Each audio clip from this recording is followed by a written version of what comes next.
Bon matin, les frères et les sœurs du Centre chrétien de Clare. Et pour tous ceux peut-être qui se joignent à nous, on veut vraiment vous souhaiter un super de matin en ce dimanche 29 mars 2020. C'est vraiment un plaisir ce matin de pouvoir être ici Mon nom est Stéphane Jalbert. Je suis invité pour venir apporter la parole de Dieu au Centre chrétien de Clare. Aussi, on a le pasteur Daniel Jalbert, qui est le pasteur du Centre chrétien. Il veut dire vous faire des saluts. Ce matin, il est le technicien de son en arrière. C'est lui qui s'occupe de ça. Mais il veut vraiment saluer les frères et les sœurs de l'Assemblée. On est vraiment content qu'on puisse utiliser les réseaux sociaux pour pouvoir partager l'Évangile. On vit dans des temps, comme vous le savez, que c'est vraiment, plusieurs d'entre nous, on n'a jamais vécu ça. C'est quelque chose qui vraiment sort de l'ordinaire. Nos routines sont vraiment bouleversées. Et ce matin, peut-être que tu viens juste de te joindre à ce message via Facebook. Peut-être tu es en pyjama encore, en train de prendre ton café. Et peut-être tu es tout bien habillé avec ta cravate, je ne sais pas. Mais on veut vraiment que tu sois à l'aise. Si il y a d'autres personnes dans la famille ce matin que tu es là, juste invite-les à se joindre pour écouter le message pour les prochains peut-être 30-40 minutes. Juste écouter le message qui est sur mon cœur, que j'aimerais partager avec vous. Pour d'autres, peut-être vous allez écouter ce message et c'est pas ce dimanche matin, peut-être c'est un autre jour, vous l'écoutez, vous venez juste de voir le vidéo, ou peut-être c'est dans la soirée. Mais la parole de Dieu, elle est vivante, elle est efficace, puis je crois qu'elle veut nous toucher. J'aimerais qu'on puisse ouvrir avec un mot de prière ce matin. Demander au Seigneur qu'il vienne vraiment nous parler. Et à l'endroit où tu es même, peut-être tu es dans l'auto en train d'écouter via ton téléphone, à la maison, dans ton salon, ta chambre à coucher, peut-être même dans la salle de bain avec ton computer. Mais qu'on puisse vraiment prier que le Seigneur vienne parler à nos cœurs ce matin. Seigneur, je te remercie pour ta fidélité. Seigneur, tu es bon, Seigneur. Seigneur, tu es un Dieu qui est compatissant, qui est rempli de miséricorde. Un Dieu aussi, Seigneur, qui cherche à parler à sa création. Seigneur, tu veux avoir notre attention. Tu veux avoir mon attention. Seigneur, je te prie ce matin que tu puisses venir nous rencontrer à l'endroit où ce qu'on est maintenant, Seigneur. Seigneur, avec toi, il n'y a pas de distance. Tu es là, Seigneur, tu es à un respire près de nous, Seigneur. Seigneur, tu n'es pas un Dieu qui est éloigné, un Dieu étranger, mais tu dis, invoque-moi et je te répondrai. Seigneur, je te prie ce matin pour ta paix, ton calme, au travers de tout ce qui peut se passer au travers les familles, Seigneur, ce matin. Dans le nom de Jésus, je te prie de prendre ce message, le rendre vivant dans mon cœur et dans nos cœurs, dans le nom de Jésus. Amen, amen et amen. Alléluia. Encore une fois, si tu viens juste de te joindre à nous, on veut te dire bienvenue.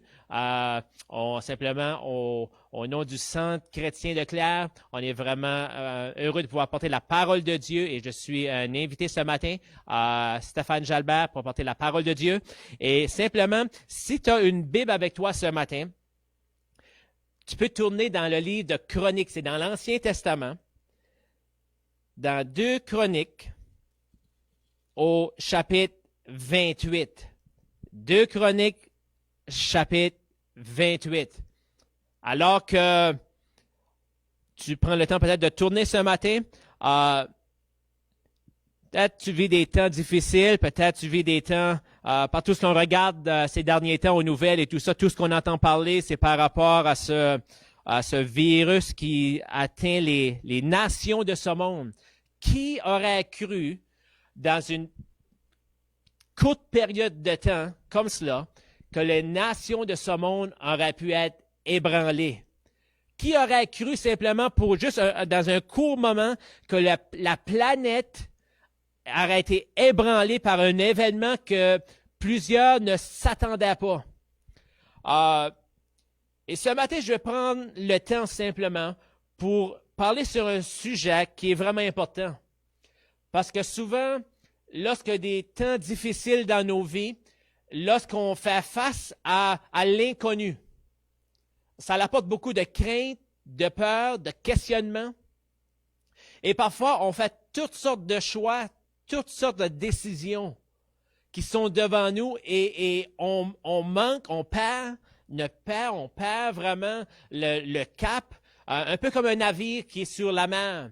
C'est important que la capitaine suive ses données. Même si les vents frappent, même si la tempête s'élève, et même ce qui fait noir comme jamais auparavant, c'est important que le capitaine suive les instruments de bord parce que sinon, il va se perdre dans la tempête. Mais s'il continue de suivre les instruments de bord, il va se rendre à destination.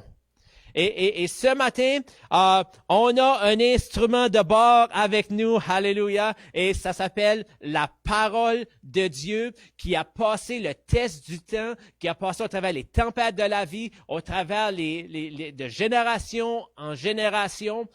Ceux qui ont gardé le cap, qui ont gardé les yeux dessus, ils ont pu passer haut la main malgré les difficultés. Dans 2 Chroniques, chapitre 28. Ce matin, je veux parler sur prends position.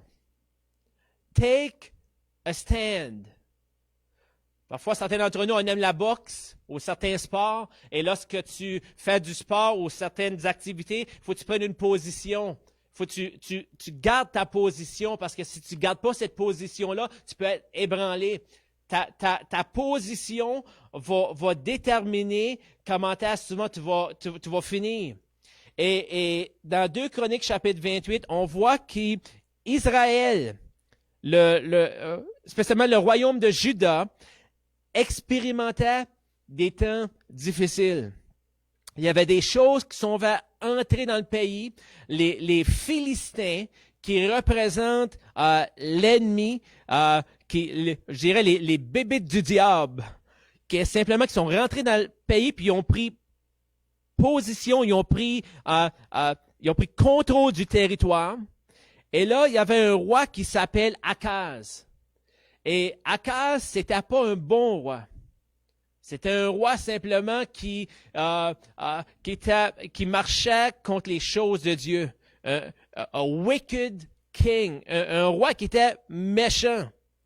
Et maintenant, ce roi-là vivait des temps difficiles. Le pays, le territoire de Juda, d'Israël, vivait des temps difficiles. L'ennemi était rendu sur le terrain. Il y avait leur routine était déstabilisée. Parce qu'il y avait quelque chose qui était là, une armée qui était là, qui avait venu déstabiliser leur pays, leur territoire. Et la parole de Dieu nous dit, écoutez bien ça, et c'est vraiment intéressant, ça dit que malgré cela, dans 2 Chroniques chapitre 28, verset 19, on va commencer, il dit, « Car l'Éternel humilia Juda à cause d'Akaz, roi d'Israël, qui avait jeté le désordre dans Juda et commis des péchés contre l'Éternel. Tiglath-Pilneser, roi d'Assyrie, vint contre lui, le traita en ennemi et ne le soutient pas. » Verset 21. « Car Akaz dépouilla la maison de l'Éternel, la maison du roi et celle des chefs, pour faire des présents au roi d'Assyrie, ce que ne lui fut d'aucun secours. » Pendant qu'il était dans la détresse, écoutez bien ça, pendant qu'il était dans la détresse, il continuait à pécher contre l'Éternel, lui, le roi Akaz. Parfois, on penserait que dans la détresse, que ça devrait être des temps qu'on doit prendre une prise de conscience. On doit simplement juste se réévaluer. Certains d'entre nous, parfois, lorsque on passe des temps difficiles ou des choses, on réévalue les situations. On regarde la situation qu'on est dedans et on regarde ce qu'il y a des choses qu'on devrait changer. Mais la parole de Dieu nous dit concernant ce roi-là que dans la détresse, il a continué son style de vie. Il a continué à faire les choses qu'il faisait auparavant. Il a gardé la même routine, les mêmes choses. Il a continué à pécher contre l'Éternel. Ma position dans les temps de détresse va déterminer mon futur, mais va déterminer aussi les choses, ma condition de vie, va affecter ma famille, va affecter mon territoire, mon entourage. Je ne sais pas, ce matin, je suis conscient que beaucoup vivent des temps de détresse comme jamais auparavant.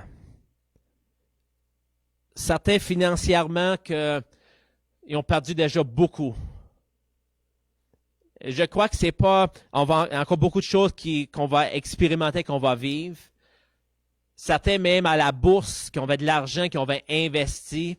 Peut-être des businessmen, peut-être des familles qui ont un peu d'argent de côté, puis on va investir quelque part. Et lorsque vous regardez votre compte de banque depuis ces derniers jours, ces dernières semaines, vous voyez qu'il y a un montant incroyable que vous avez perdu.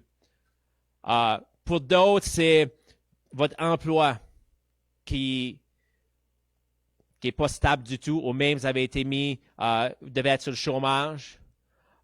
Pour d'autres, doivent fermer complètement leur entreprise. La majorité doivent fermer leur entreprise. Dans la famille, des choses qui peut-être qui ne vont pas. Dans ta santé, tu es accablé par la crainte. Tout ce qu'on voit aux nouvelles, on entend parler de juste toutes ces choses qui se passent présentement avec le virus. Et je comprends cela. Mais dans la détresse, c'est important. Ce matin, je m'adresse à l'Église de Jésus-Christ.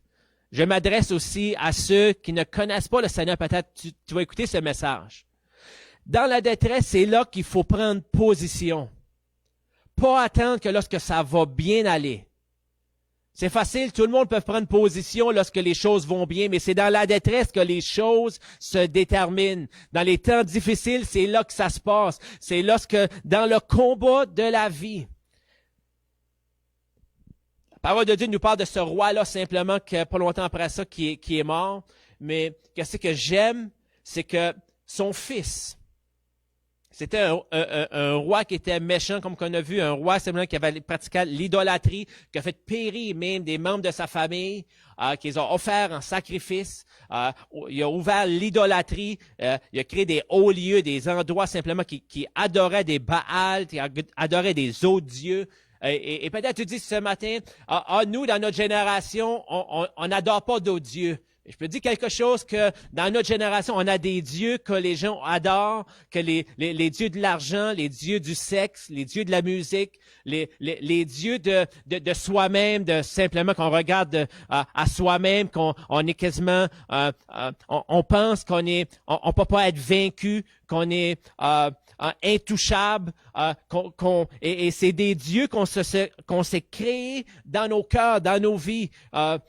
Et c'était ce genre de roi-là, mais après qu'il est décédé, c'est-à-dire que son fils, un jeune gars, un jeune homme de 25 ans, qui vient simplement sur le territoire, un jeune gars de 25 ans qui prend position, qui devient roi de Juda, qui devient dans une sphère d'influence. Je ne sais pas si vous le savez ce matin, enfant de Dieu, Église, centre chrétien de Clare, peut-être d'autres assemblées, peut-être quelqu'un, un frère, une sœur d'une autre assemblée qui vous écoutez ça, ou peut-être vous n'avez pas d'assemblée. Et peut-être vous êtes dans la région de Clare, on veut vous inviter lorsque ça va venir le temps, vous allez pouvoir vous venir nous joindre, venir voir qu'est-ce qui se passe. Mais ce matin, écoute bien cela. Tu as de l'influence ce matin. Tu as un entourage. Tu es une maman, tu as de l'influence sur tes enfants. Tu es un papa, tu as de l'influence sur ton épouse, sur tes enfants, sur les amis autour de toi. Lorsque tu à l'emploi, à l'école, tu as de l'influence. Sur les réseaux sociaux, tu as de l'influence. Des fois, tu places un message, mais ce que tu fais, ta position que tu prends va déterminer bien les choses. Ézéchias, 25 ans, vient en position et une des premières choses qu'il commence à faire durant son mandat, qu'on pourrait dire, durant son terme, et ça dit que la Bible nous dit « Il fit ce qui est droit aux yeux de l'Éternel ». entièrement comme avait fait David, son père dans la foi. La première année de son règne au premier mois. Le premier mois qui est mis en position de roi pour régner à 25 ans sur le pays de Juda. Il y a quelque chose qui fait, puis je crois qu'il y a des points qu'on peut retenir ce matin dans nos vies. Au milieu des temps difficiles, au milieu des situations qui nous entourent, il faut prendre position. Comment est-ce qu'il a pris position? La parole de Dieu nous dit que la première année de son règne, il ouvrit les portes de la maison de l'Éternel et il les répara. Son père, Akaz, avait fermé les portes de la maison de l'Éternel en cause de ce qui était sur le territoire. Il avait fermé les portes de la maison de l'Éternel. Il y avait un blocage. L'ennemi a voulu bloquer accès à la présence de Dieu. Et simplement, c'est-à-dire qu'il a pris les ustensiles, les objets de la maison de Dieu, puis il a donné ça à l'ennemi. Et voyez-vous, son fils, caractère différent. Voyez-vous, ça ne dépend pas de la famille que tu as été élevé dedans. Certains d'entre nous ont dit, moi, j'ai d'une telle et telle famille, donc c'est ça qui va m'arriver. Moi, c'est ça qui s'est passé dans ma vie. Voyez-vous, ça ne dépend pas de la famille que tu as été élevé dedans. Tu peux venir d'une mauvaise famille, mauvaise influence, mauvais exemple, mais tu peux prendre position pour faire les bonnes choses maintenant, à cette heure-ci. La première année de son règne, c'est-à-dire qu'il a ouvert les portes de la maison de l'Éternel et il les répara. Il fit venir, on parle de 2 Chroniques chapitre 29 au verset 4, il fit venir les sacrificateurs et les Lévites qu'il assembla dans la place orientale et il leur dit, écoutez-moi Lévites, maintenant, sanctifiez-vous, sanctifiez la maison de l'Éternel, le Dieu de vos pères, et mettez ce qui est impur hors du sanctuaire. Car nos pères ont péché, ils ont fait ce qui est mal aux yeux de l'Éternel, nos dieux. Ils l'ont abandonné, ils ont détourné leur regard du tabernacle. Pourquoi que je parle sur ce sujet ce matin concernant prendre position lorsqu'on passe des temps difficiles? C'est parce que j'aime le fait que à son époque, il a décidé pour lui-même, pour sa nation, d'ouvrir des portes, la porte de la maison de l'Éternel. Qu'est-ce que ça signifie pour nous, ça? Ça signifie simplement qu'on rouvre une porte aux choses de Dieu. Qu'on rouvre une porte simplement pour certains d'entre nous, peut-être dans nos temps difficiles, qu'on a fermé la porte. Peut-être que la porte est fermée, qu'on n'écoute pas rien des choses de Dieu, qu'on a mis un peu la parole de Dieu de côté, on est rempli de crainte, on se pose des questions et simplement on a mis la parole de Dieu de côté. Mais je te dis ce matin, le temps dans lequel on vit, c'est pas un temps de fermer les portes des choses de Dieu, c'est un temps d'ouvrir les portes des choses de Dieu comme jamais auparavant. Il faut ouvrir les portes de la parole de Dieu. Ou lorsque tu lis la Bible, lorsque tu prends le temps, le soir, le matin, dans l'après-midi, tu prends un temps avec Dieu, c'est un temps qui t'arrête d'ouvrir une porte sur ta vie. Tu dis, Seigneur, la porte était fermée, c'est qu'il y avait de la poussière dessus, souffle la poussière. Souffle, enlève la poussière sur ta Bible et dis, OK, Seigneur, je veux entendre, je veux écouter, je veux voir, je veux regarder ce que tu as à me dire. Ouvre la porte. Peut-être ouvre la porte sur peut-être juste un temps de prière. La Bible nous dit, invoque-moi et je te répondrai. Dieu, c'est un Dieu qui est proche. Il veut se révéler à nous. C'est intéressant que lorsqu'on lit la parole de Dieu, la majorité des histoires de la parole de Dieu sont là aujourd'hui parce que le peuple de Dieu passait des temps difficiles. On voit des temps de famine, on voit des temps de sécheresse, on voit des calomnies, on voit des temps où il y avait des plaies, on voit des temps où le peuple était envahi par l'armée de l'ennemi venait envahir le territoire. On voit toutes sortes de choses. La Bible nous est donnée pas pour lorsque les temps sont faciles. La parole de Dieu nous est donnée afin que dans les temps difficiles, qu'on puisse avoir un espoir et qu'on puisse regarder vers le Seigneur des Seigneurs, le Roi des Rois. C'est lui qui prend soin de nous. Frères et sœurs, le Seigneur n'est pas déstabilisé. Le Seigneur n'est pas ébranlé. Le Seigneur n'a pas perdu courage. Peut-être ce matin que tu as perdu courage. Reprends ta position. Prends position. Va chercher ton courage dans le Seigneur. David, un jour, il était découragé. Le monde voulait le tuer. Son armée même, ses proches, voulaient le tuer, voulaient le mettre à mort. La Bible nous dit que David reprit courage. Il s'est appuyé sur l'Éternel, son Dieu. Voyez-vous, c'est une chose d'écouter un message via Facebook. C'est une chose d'écouter un bon message assis dans notre salon. Mais c'est une autre chose de tomber sur nos genoux et de crier à Dieu. C'est facile d'écouter des messages et regarder à gauche et à droite puis prendre le meilleur message que tu trouves via les réseaux sociaux dans ce temps-ci et tout ça. Et tout le monde, simplement, on aime prendre des choses simplement qu'on va aimer. Et c'est une chose de regarder ces choses, de se nourrir de ces choses, mais c'est une autre chose d'aller dans le secret, de fermer la porte, va dans ta chambre à coucher, ferme la porte derrière toi et ton Père qui est dans les cieux le verra. C'est une autre chose que tu fermes la porte, tu commences à parler à Dieu lorsque tu dois fermer ton téléphone, tu dois fermer ton computer, tu fermes les choses autour de toi et c'est mon Dieu et moi, Seigneur, Papa, parle-moi. Je peux te dire quelque chose, si Dieu te parle, tu vas recevoir courage et force. Alléluia. Ouvre la porte sur les choses de Dieu.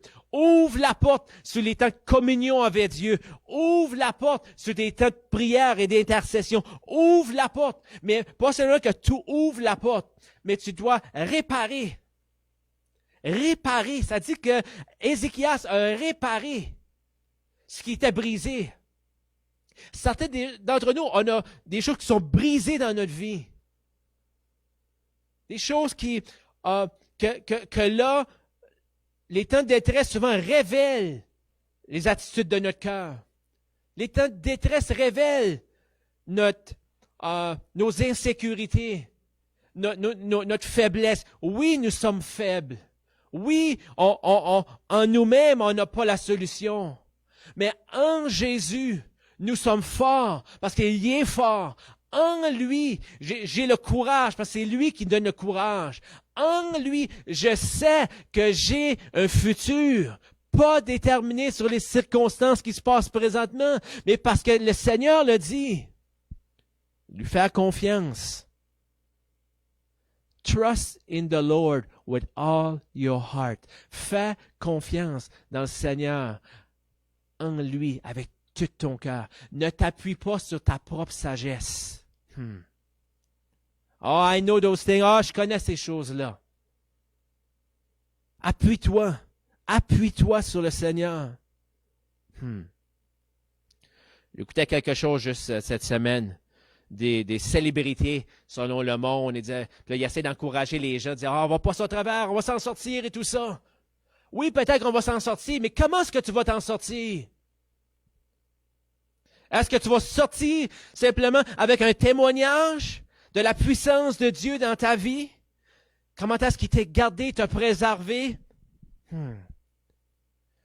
C'est quoi ce qu'il a besoin d'être réparé dans ta vie? Dans ma vie. Toutes les idoles de ce monde ont été brisées en juste un instant. Je regardais les clubs de nuit à New York, présentement, sont tous fermés. Les gens la nuit, par milliers, les gens aimaient nos clubs de nuit dans nos régions et tout ça. C'est tout fermé. Les idoles de ce monde ont fermé juste dans un instant. C'est un wake-up call. C'est un temps de se réveiller. Il a ouvert les portes de la maison de Dieu. Pour certains, ça veut dire, c'est ouvrir la porte de mon cœur. Il a commencé à réparer les choses. Peut-être dans nos foyers, on a besoin des relations qu'il faut qu'elles soient réparées à nouveau. Relations de couple qu'on a mis on dit en anglais sur le back burner, qu'on a mis ça. Mais là, on doit, face aux situations, on doit travailler là-dessus. les relations avec nos enfants. On doit réparer peut-être notre relation avec Dieu, des choses simplement qu'on n'a pas l'assurance que si je meurs aujourd'hui, est-ce que je vais aller? À quel endroit? J'ai pas la paix, j'ai pas l'assurance de l'éternité. Je dois réparer des choses. Peut-être qu'il y a des choses, il faut qu'ils soient réparées dans ton cœur, dans tes pensées. Tu es mélangé dans tes pensées. C'est un temps simplement de laisser l'Esprit de Dieu réparer des choses. C'est pas simplement que toi tu répares, mais c'est l'Esprit de Dieu qui commence à réparer, à te réparer. Le Seigneur est le meilleur mécanicien que tu vas pouvoir trouver. Si ton auto est brisée, tu ne l'apportes pas l'auto sur le docteur, tu apportes l'auto au garage.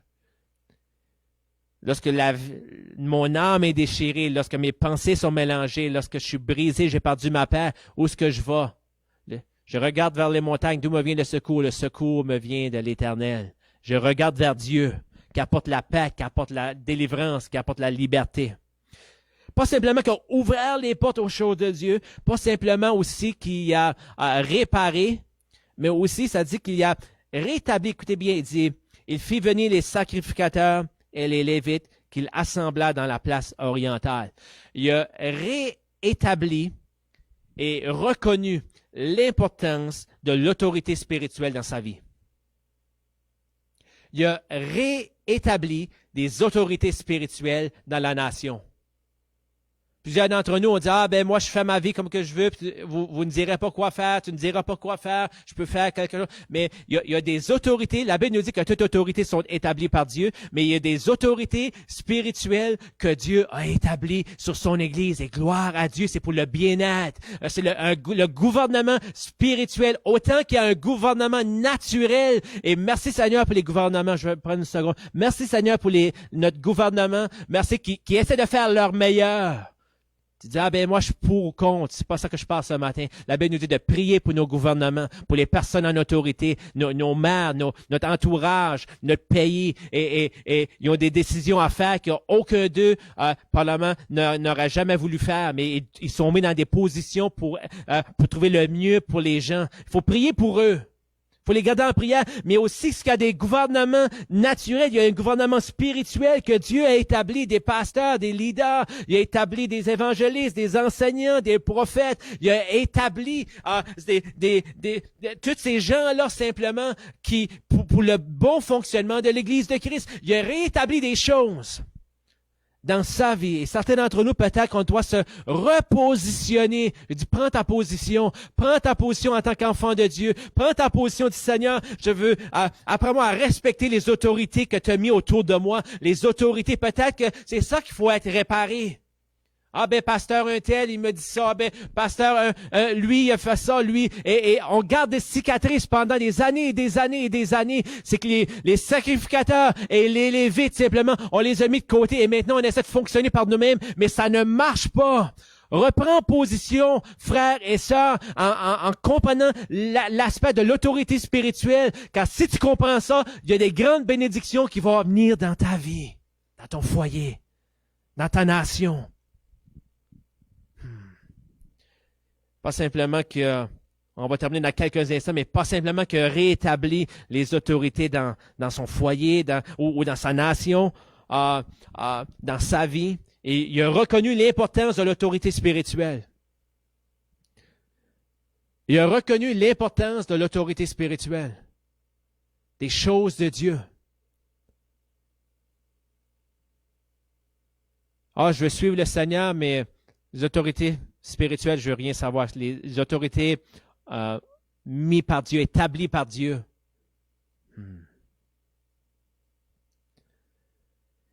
Il y a une huile qui coule lorsque des frères et des sœurs sont ensemble, pas juste ensemble physiquement, ensemble spirituellement dans le cœur. Lorsqu'on fonctionne ensemble, lorsqu'on se soutient dans la prière. Alléluia. La parole de Dieu nous dit simplement que Ézéchias, il a commencé simplement à nettoyer la maison de Dieu. Il dit, mettez ce qui est impur hors du sanctuaire. voyez-vous, pour plusieurs, c'est le grand ménage du printemps. Ils ont commencé. D'autres, le grand ménage du printemps, on le fait l'été ou l'automne. Mais la réalité, c'est simplement qu'il y a un ménage qui a commencé à faire. Puis souvent, le ménage ne fait pas à partir de l'extérieur, ça fait à partir de l'intérieur. Tu commences par l'intérieur. Il a commencé par l'intérieur de la maison de Dieu. La Bible nous dit qu'on est le temple du Saint-Esprit, où que l'Esprit de Dieu habite. Et il a commencé à nettoyer, commencé à mettre les choses à sa place. Il a commencé à enlever la poussière des choses qui sont dans le temple. Il a commencé à sortir l'idolâtrie, il a commencé à sortir des choses. Tu as des choses peut-être visuelles qu'il ne devrait pas regarder. Tu as des choses auditives, des choses qu'il écoutait, qu'il ne devrait pas écouter. Ou des choses que parfois qu'on se nourrit de, qu'on ne devrait pas se nourrir de. Et faire un ménage. Je dis ce matin, prends position. Prends position. C'est le temps pour l'Église de Jésus-Christ de prendre position comme jamais auparavant. C'est une fenêtre d'opportunité que le Seigneur nous donne en tant qu'enfants de Dieu, de se tenir debout dans la grâce du Seigneur, pas dans l'orgueil, dans l'humilité, dit que simplement c'est le Seigneur qui va me garder, qui va me préserver. Être un témoignage pour vos voisins, vos voisines, pour les membres de famille, vos enfants, pour votre mari, pour votre épouse. Être un témoignage au milieu de tout ça qui va dire qu'est-ce que tu as, que simplement tu peux sourire au travers de tout ce qu'on passe, au travers de tout ce qu'on vit. Qu'est-ce que tu as simplement qu'il y a une paix qui est là, qui semble que tu es inébranlable. On est inébranlable parce que Jésus lui-même est inébranlable. C'est Jésus en nous. Si tu mets, la parole de Dieu nous donne une histoire que simplement que la tempête, une maison qui a été bâtie sur le roc et une maison qui a été bâtie sur le sable. Où est-ce que ta maison est bâtie ce matin? La Bible nous dit que la tempête est venue, les eaux ont monté, et simplement que la maison était bâtie sur le roc, c'est elle qui restait ferme. Mais la maison qui a été bâtie sur le sable, c'est cette maison-là qui s'est écroulée, qui a tombé, et qui a été simplement en été. Je prends position ce matin, Seigneur, pour bâtir, établir, élargir mon territoire. Pour prendre position en toi, je veux ouvrir les portes de la maison de Dieu comme jamais auparavant. C'est pas le temps de fermer les portes. C'est pas le temps de fermer les portes des choses de Dieu dans ta vie. C'est pas le temps, c'est le temps de les rouvrir. C'est pas le temps de dire, mettre les choses en arrière, je vais dire ça plus tard, c'est le temps maintenant. Mets les choses en règle maintenant, pendant que tu le peux. C'est le temps de réparer les relations, c'est le temps de réparer ta relation avec Dieu, ta relation avec les gens autour de toi. C'est le temps de mettre les choses en règle, répare. C'est le temps simplement de reconnaître l'importance de l'autorité spirituelle sur ma vie et sur ma nation, sur mon territoire, ma région, l'importance d'entendre des enseignements des hommes ou des femmes de Dieu qui ont été placés là par le Seigneur. C'est important. C'est le temps de faire le ménage, de nettoyer le dedans. Pas simplement de nettoyer le dehors de la coupe, mais nettoyer le dedans de la coupe. C'est important simplement à l'intérieur. C'est là que ça se passe. Écoute bien ça ce matin. Et je termine avec cela. Lorsque les vents, la tempête frappent, j'ai dit tout à l'heure, c'est là qu'il faut prendre position. Pierre, un jour, il était dans la barque. Les vents frappaient à gauche et à droite. Et simplement, Jésus a appelé Pierre à sortir de la barque. Il a dit, Pierre, viens. Et ce matin, peut-être que c'est ton nom. Mets ton nom là, Stéphane. Viens. Armand, viens. Jérôme, viens. Paul, Marc. Qu'est-ce que ce soit ton nom. Kim, que ce soit le nom que tu as. Mets ton nom. Et Jésus dit, Pierre, viens. Et là, Pierre a sorti de la barque, il a commencé à marcher sur les eaux, commencé à marcher dans cette situation-là. Il pouvait marcher victorieusement tant et aussi longtemps qu'il avait les yeux fixés sur Jésus. Tant qu'il avait fixé, où sont tes yeux, où sont mes yeux? Les yeux fixés sur Jésus.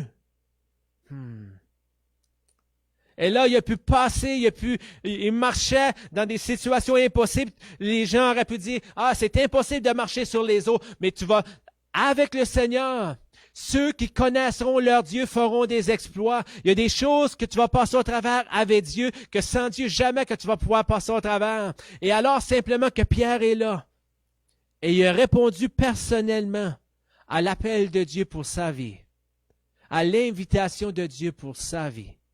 Il a commencé, le Seigneur le soutenait au milieu de cette tempête-là, jusqu'au moment. Ceux qui connaissent l'histoire, vous savez qu'est-ce qui est arrivé. Il a commencé à regarder à la tempête, il a commencé à regarder au vent, il a commencé à regarder aux eaux, il a commencé à se détourner le regard du Seigneur Jésus. Et la parole de Dieu nous dit qu'il a commencé à couler, il a fallu qu'il crie à l'Éternel. Et le Seigneur l'a secouru, il l'a ramené à la barque. C'est quoi la morale de cette histoire ce matin? C'est peut-être que tu es en train de couler. Peut-être que ta foi est ébranlée comme jamais auparavant. Ou peut-être que tu ne connais pas cette foi-là. Parce que la Bible nous dit que la foi, bien ce qu'on entend vient de la parole de Dieu. Si qu'on se nourrit des choses de ce monde constamment, ta foi va être ébranlée. Mais autant aussi longtemps que Pierre a gardé les yeux sur le Fils de Dieu, sur Jésus, sur la parole de Dieu. Il était soutenu, il était entouré, il était... Frères et sœurs, certains d'entre nous ce matin, on a besoin de prendre position en gardant nos yeux sur Jésus, sur le Fils de Dieu, gardant nos yeux dans la parole de Dieu et se nourrir de la parole de Dieu. Prends du temps seul avec lui ce matin. Prends du temps seul avec lui cet après-midi. Seigneur, je veux te rencontrer dans le lieu secret. Parle-moi, Seigneur. Comment juste à le louer? Comment juste à l'adorer? Comment juste à prendre un temps avec lui? Seigneur, je te loue, je te bénis, Papa. Seigneur, je veux t'adorer. Seigneur, je veux prendre position, Seigneur. Je veux me positionner en toi de telle sorte que ma paix ne sera pas ébranlée, que mon cœur ne sera pas ébranlé. Si tu écoutes ce message ce matin, peut-être tu es un enfant de Dieu et ces derniers temps, tu te sens ébranlé, je te dis, ouvre les portes de la maison de Dieu. Ouvre les portes sur les choses de Dieu comme jamais auparavant. Apprends des versets bibliques. Lis la parole dans la journée, à différents temps de la journée. Nourris-toi de la parole. Mets des chants de louange dans ta maison, dans ton foyer, dans ta voiture. Écoute ces choses-là. Remplis ton cœur des choses de Dieu. Et regarde ce que l'Éternel va faire en ta faveur. Si tu ne connais pas le Seigneur ce matin, tu n'as pas cette assurance, tu entends parler de prendre position et simplement que tu dis, j'ai pris position pour toutes sortes de choses dans le monde. Mais vraiment, par rapport aux choses de Dieu, je n'ai jamais vraiment pris position. Parce que j'ai peur de qu'est-ce que les autres vont dire. Qu'est-ce que les autres vont penser de moi. Ce matin, l'invitation est de hold your ground. Moi et ma maison serviront l'Éternel. C'est un choix, c'est une décision, comme Ézéchias, un jeune homme, 25 ans, prend position de leader d'un pays, leader d'une nation, et commence à avoir de l'influence. Mais prends position ce matin, si c'est toi dans ton cœur, tu n'as jamais demandé à Jésus de venir dans ton cœur, dans ta vie. Tu n'as pas l'assurance que si tu mourras aujourd'hui, que tu seras avec le Seigneur pour l'éternité. Je te lance une invitation d'accepter Jésus-Christ dans ton cœur comme Seigneur et comme Sauveur. De te repentir de tes péchés, qui veut dire que tu te détournes de ta vie de péché, tu te tournes vers le Fils de Dieu. Tu reconnais qu'il est mort sur la croix pour tes péchés et tu veux lui demander d'entrer, tu veux commencer une nouvelle vie en lui. Si c'est le désir de ton cœur, ce matin, j'aimerais prier avec toi à ce moment-ci. Que ce soit l'endroit où tu es, tu peux fermer les yeux. À l'endroit où tu es, on va prier ensemble. Tu peux même prier avec moi. Dis, Seigneur Jésus, je reconnais que tu es le Fils de Dieu, que tu es mort sur la croix pour mes péchés. Seigneur Jésus, je reconnais que tu as tout sous contrôle. Et Seigneur, ce matin, je ne te connais pas comme Seigneur de ma vie. Seigneur, je te demande ce matin de venir dans mon cœur. Je me repens de tous mes péchés. Je me détourne de ma vie de péché. Et je me tourne vers toi, Seigneur. Je prends position ce matin. J'ouvre une porte. Seigneur, j'ouvre la porte de mon cœur à toi. Entre maintenant. Prends place dans mon cœur. Je t'accepte dans ma vie comme mon Seigneur et comme mon Sauveur. Fais de moi un enfant de Dieu, Seigneur. J'abandonne ma vie entre tes mains. Ce matin, c'est de prier cette prière. Il n'y a rien de magique dans la prière. C'est une décision de cœur. C'est un engagement que tu fais avec le Seigneur, ton Dieu, Jésus, le Fils de Dieu. Et la Bible nous dit simplement que les anges se réjouissent au ciel lorsqu'un pécheur vient à lui. Mais aussi pour ceux peut-être des frères et des sœurs, ce matin tu vis des temps, tu as besoin de prière maintenant. Peut-être dans ta santé, peut-être que tu es malade, on n'a pas la chance de prier avec toi, peut-être juste t'entourer, mais à l'endroit où tu es, si dans ta santé maintenant, tu as besoin d'une touche. Peut-être tu es malade dans ton corps. Je veux t'inviter à faire un pas de foi. Juste mets ta main à l'endroit même où tu sens la douleur, à l'endroit même où tu es malade. Peut-être dans tes pensées, peut-être qu'il y a de la confusion, peut-être de la crainte, ou peut-être tu es affecté émotionnellement, affecté dans ton corps. Mets ta main. On va prier ensemble maintenant. On va croire que le Seigneur va te toucher à l'endroit où tu es. Seigneur, dans le nom de Jésus ce matin, tu es le Dieu du miracle, il n'y a pas de distance avec toi.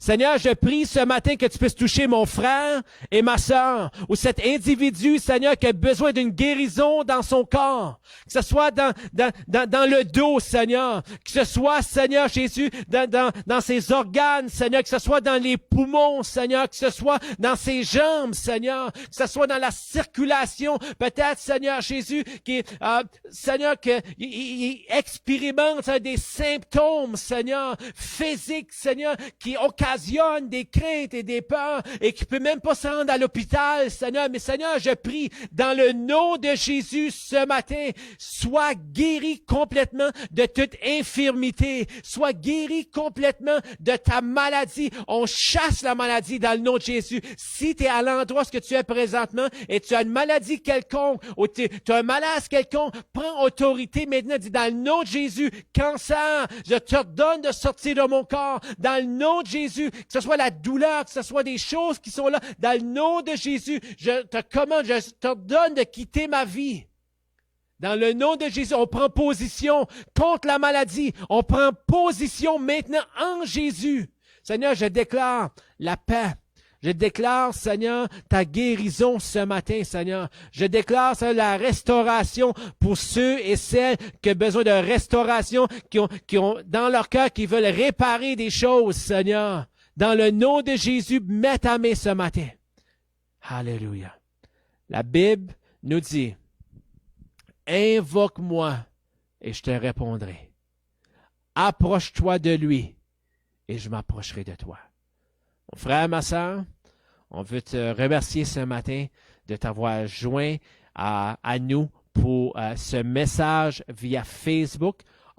Share-le, partage-le à d'autres personnes afin que quelqu'un d'autre puisse être encouragé de prendre position en Dieu, en Jésus-Christ. Que le Seigneur vous bénisse. On veut vraiment prier que la paix et que la présence du Seigneur puisse reposer sur vos foyers durant ce temps-ci, sur vos familles. Et on se revoit très bientôt. Dieu vous bénisse.